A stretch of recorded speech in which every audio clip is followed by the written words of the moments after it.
Mais uma vez, né? Saúde a todos na paz do Senhor. Amém. Vocês estão bem? O hino que foi louvado agora, né? No finalzinho lá, no ofertório, ele é muito interessante. E pergunta aí para o teu irmão se ele está pronto para viver o impossível de Deus. Agora pergunte com autoridade: você está pronto para viver o impossível de Deus? Tá, meu pastor, pronto? Amém. Abra nossas Bíblias em Marcos, capítulo 3. Podem ficar sentados mesmo. Aleluia!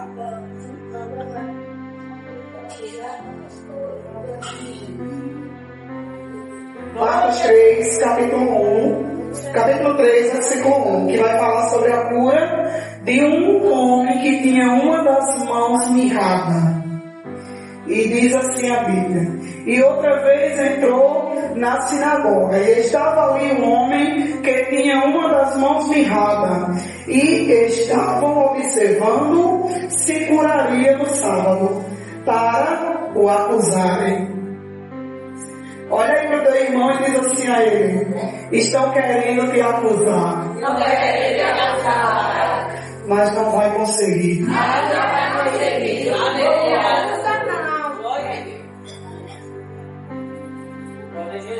E ainda no capítulo 3, no versículo 3 vai dizer: e disse ao homem que tinha a mão mirrada: levanta-te e vem para o meio. E perguntou-lhe: é lícito no sábado fazer bem ou mal, ou fazer mal, salvar a vida ou matar? E eles calaram-se, e olhando para eles em redor com indignação, condenando-se da dureza do seu coração, disse ao homem: estende a mão. E ele a estendeu, e foi-lhe restituída a mão sã como a outra. Diga para o seu irmão: a sua deficiência hoje vai ser restituída. Qual é essa deficiência que está lhe parando diante de um culto extraordinário, de um culto hoje, culto da família? E quem já viu eu ministrando em algumas vezes sabe que eu gosto muito de pedir a Deus um título para minhas ministrações. E o título era esse: Deus que muda a história. E desde o início do culto Deus vem confirmando, e eu dizendo assim: Deus, é isso mesmo que o Senhor quer que eu ministre para a tua igreja. E desde o início eu venho pedindo confirmação ao Senhor, eu venho pedindo testificação ao Senhor, e os louvores vêm em mim testificando. E sempre eu gosto muito de um hino também de Rose Nascimento, que vai dizer assim: ele é um milagre em Naim, que diz assim: aonde ele entra não tem choro, não tem luto, porque até mesmo a morte tem que recuar ao som da sua voz, e o que está morto vai ressuscitar. Deus hoje ressuscita sua casa, sua família e também seu ministério. Creia somente, irmão, se levante do chão. Naquela época, quando Jesus começou a andar pela sinagoga, operando milagres, e muitos o perseguiam e muitos o acusavam. Naquele mesmo período, Deus já tinha feito um milagre no dia de sábado. Foi assim, meu pastor?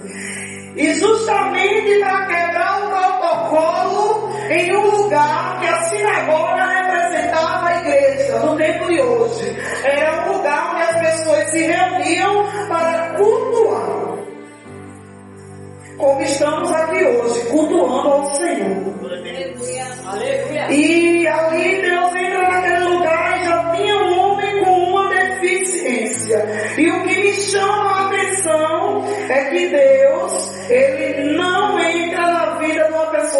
curada. Ele está procurando quem está com deficiência. Ele está pedindo, batendo a porta das pessoas que estão com deficiência. E aquele homem lá dentro da sinagoga, já ouvindo falar de Deus, já ouvindo a palavra do Senhor, e o mestre entra para quebrar os paradigmas dos religiosos. E as pessoas ali esperando. E eu fui pesquisar um pouco, irmãos, uma mão mirrada, e alguma tradução tem uma mão ressequida, ou seja, uma mão sem vida, uma mão sem ossos, uma mão que já não tinha mais os movimentos naturais como a mão sabia.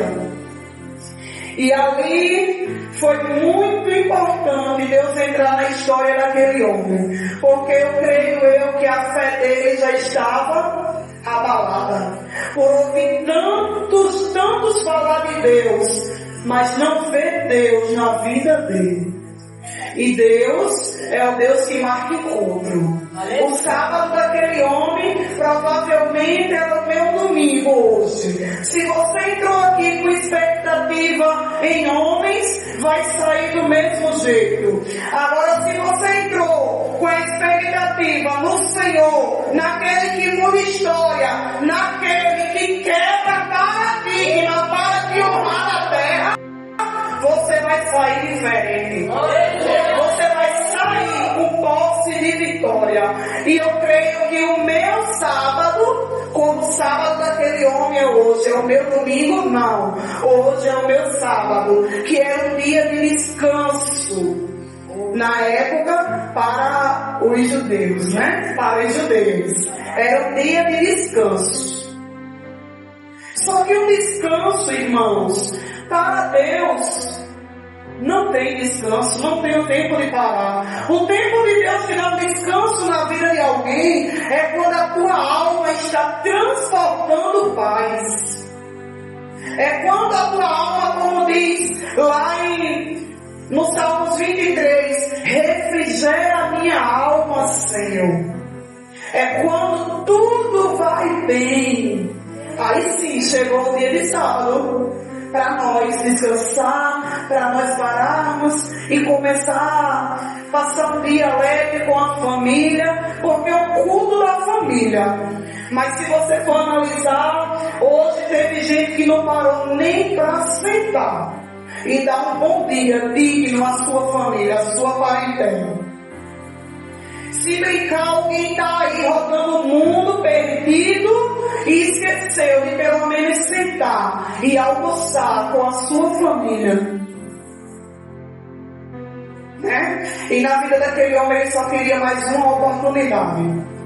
Ele só queria mais um sinal de que Deus era com ele e na vida dele. Porque você entender, ele manda o homem vir para o meio. E também outra coisa que me chama a atenção, para Deus operar milagre, eu e você tem que estar no meio. Aleluia! No centro da vontade do Senhor. Não é longe. Deus não opera milagre na vida de quem está longe, de quem está correndo do que Deus tem para mim e para você. Então é por isso que hoje não estamos vendo muitos milagres. Será a nossa incredulidade? Será a nossa falta de amor com o próximo? A falta de amor com o irmão? A falta de amor quando o irmão entrega algo ou vai orar por você, você nem quer, porque é o irmão. Esses dias os jovens aqui lançaram aí na mídia uma postagem muito linda. Chega o pregador de fora, a gente vê todo mundo pulando, cantando, rodando no mistério, querendo só sugar e receber. E alguém, sequer você nem conhece. Você não sabe nem que tem uma vida no altar correta com Deus. Aí chega aqui, eu vou logo começar pela minha liderança, né? Chega o seu pastor, cansado do dia de trabalho, um percurso cansativo, que é a vida secular dele. Fora da igreja, ele também tem uma vida. Mas ele dá o melhor para mim e para você. Aí vem e entrega algo, você começa a blasfemar o nome do seu próprio pastor pelas esquinas, ou seja, pelas sinagogas de Itabaiana.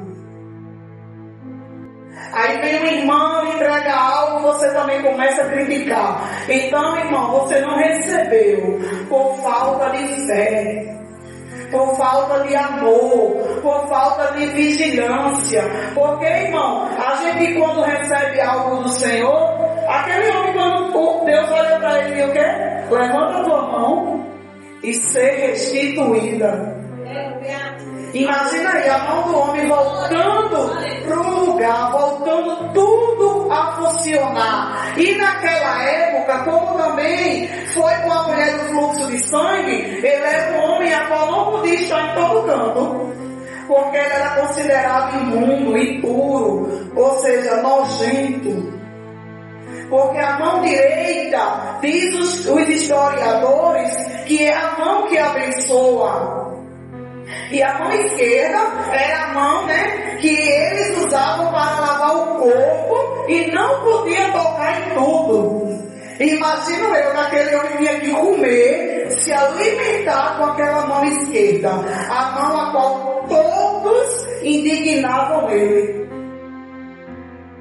Igualmente foi com a mulher do fluxo de sangue. Ela teve que ter um ato de ousadia, de fé. Então hoje o culto da família, o que é que você trouxe? Qual é a sua deficiência? O que é que está te afastando do centro da vontade de Deus?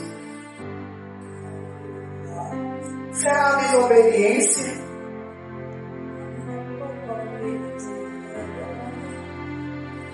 Será a falta de perdão?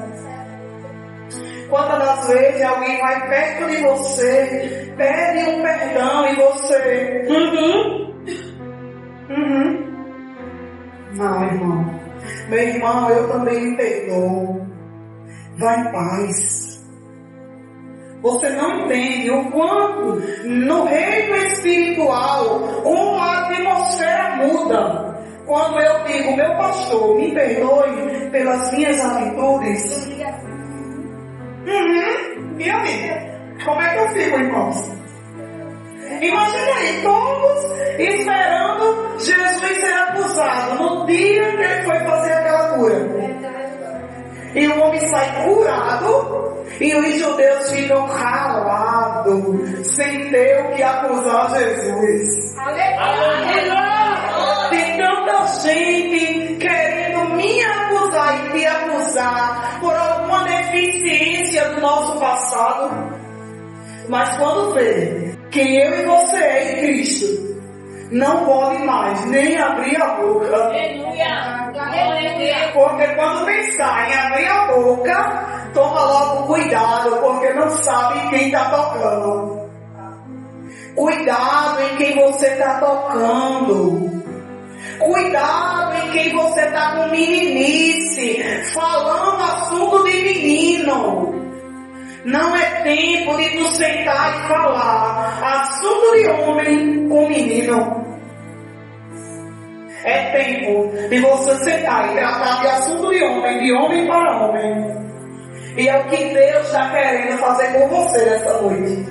Deus está querendo te chamar a atenção e dizendo assim: ei, olha, eu ainda sou teu pai, eu ainda sou teu dono.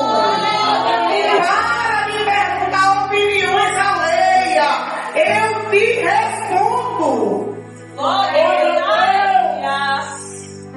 Sabe, irmãos, tem horas que eu digo assim, o culto da família. E eu acho que eu já disse isso muitas vezes. Fico muito triste quando eu chego nesse lugar e eu vejo que o Robson ficou em casa. À tarde as meninas perguntam ao João, vai para a igreja hoje? Ele diz, não. 2 anos e 10 meses. vezes ele olha para a mãe dele e diz não. E vai dormir para não vir. Chega em casa, o João está acordado, numa alegria, num vingor, que eu digo, meu filho, tudo isso para não ir para a igreja. Só que ali também eu me lembro de uma palavra que eu recebi esses dias do meu pastor. Às vezes, Diagonisa Tamires, as pessoas não estão totalmente preparadas para andar lado a lado com quem está em uma visão além. Deus primeiro vai ter que igualar, quebrar o coração do homem. Por quê? Porque os judeus eram pessoas de coração duro. Deus começa a quebrar o protocolo dentro da sinagoga, quebrar o coração dos judeus para operar as maravilhas e ainda vir a descer o filho, para subir de volta o filho e no nome dele, eu e você fazer coisas maiores. Porque teve que primeiro descer o filho, para depois subir. E no nome dele, eu e você tem direito de operar grandes maravilhas. É como a Bíblia nos diz. Então, se eu e você não se prepara para um culto como o de hoje, para sair cheio da presença, cheio de milagre, então como é que você sai no domingo, no culto como hoje, no meio da sinagoga, profanando mal do culto? Falando mal da igreja. Meu amor, a igreja não depende de você. A igreja não depende de mim. Não depende de Robson.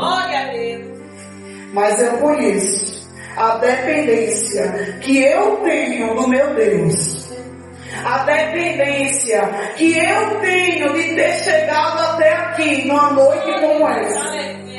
E sei o quanto eu já recebi da parte dos céus. Sabe, irmãos, compartilhar experiência é melhor do que dar, Diácono João Pedro. Porque quando dá, já não tem mais para você. E quando compartilhamos, se multiplica. Eu sempre digo às minhas irmãs, as mais íntimas ali comigo, eu digo que só sabe o sabor do bolo quem come. Então, se você não tem autoridade para falar de alguém que você não conhece, não toque nem no nome. Era o caso de Deus naquela época, de Jesus. As pessoas não podiam mais tocar nele. As pessoas não podiam mais blasfemar o nome dele. E era cura após cura. Era cura após cura. Era quebra de paradigma real. E na minha vida e na sua não é diferente. Deus está dizendo assim hoje: eu cheguei para quebrar os paradigmas da tua vida. Eu cheguei para quebrar aquilo que está impedindo de você avançar na minha presença. E o que é que impede alguém de receber milagre? Já disse uma vez, vou repetir de novo: a falta de amor. Porque o amor é a área maior que Deus tem tratado com a igreja nos tempos de hoje. E ainda diz a Bíblia que é mais importante. Não é assim? Amor. Eu tenho que amar de todo jeito o meu próximo. Não adianta fazer bico. Não adianta fazer cara feia.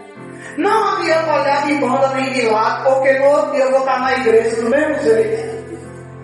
Não adianta ninguém se levantar contra aquele que Deus escolheu para uma grande obra no lugar.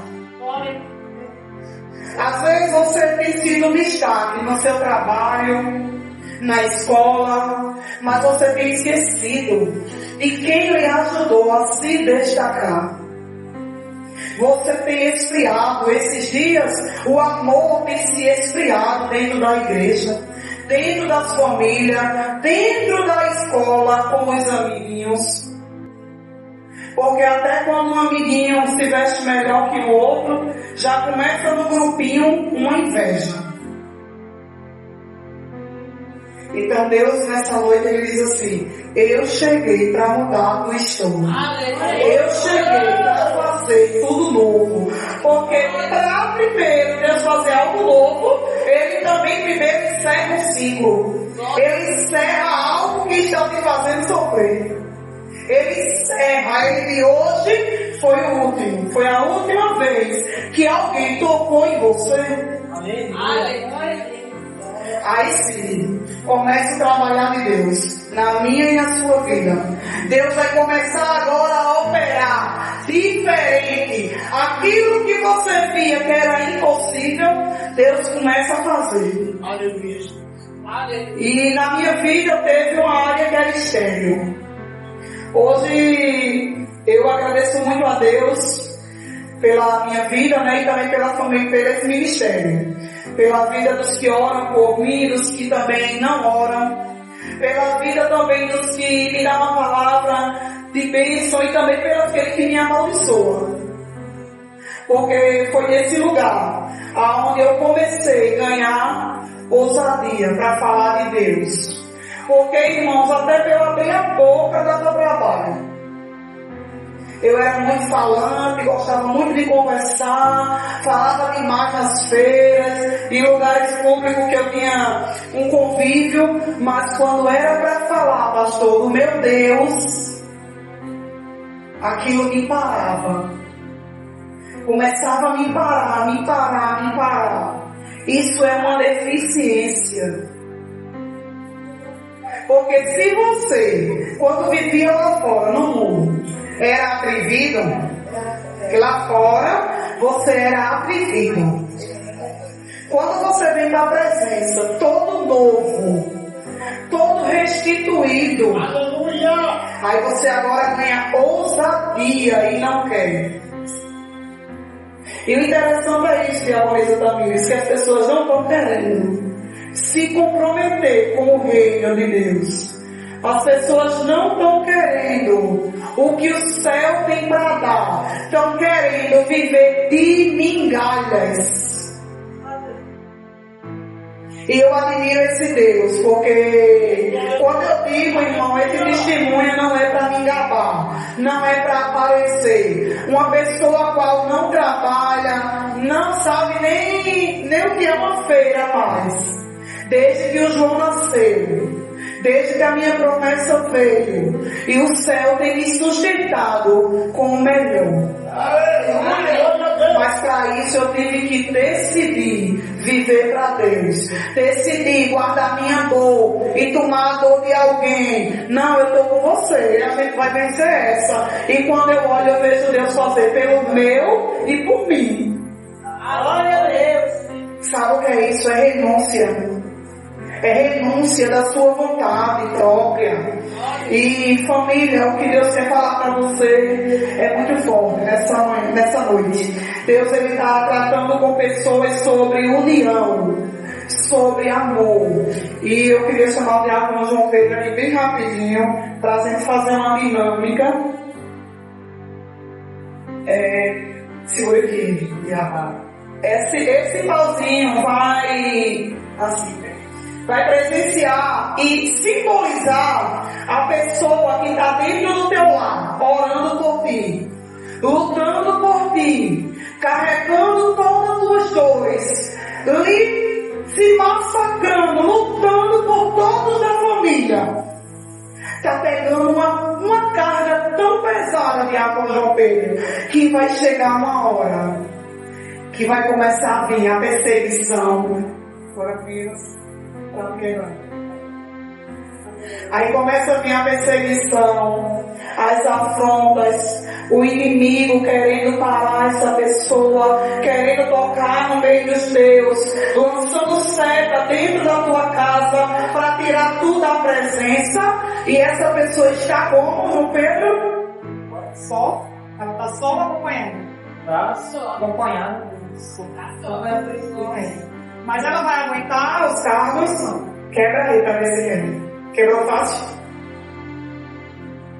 E depois de quebrado, irmãos, para levantar de novo essa pessoa, vai ser um processo que você não tem noção do que vai passar na mente dela de voltar de novo para a presença.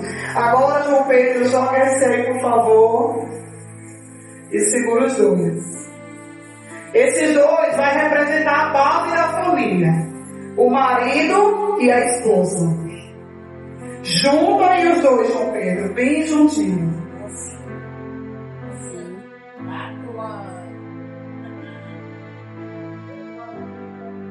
E aí os dois começam a orar, começam a jejuar, começam a louvar dentro de casa, começam a fazer propósito com Deus pela família, começam a se unificar, começam a vir para os cultos da família, começam a vir para o culto da vitória, começam a vir para a consagração, começam a lutar e Deus dando vitória. E aí mais uma vez Satanás começa a tocar. Aí vem de novo as afrontas, vem de novo os levantes, vem de novo o inimigo querendo parar esse casal.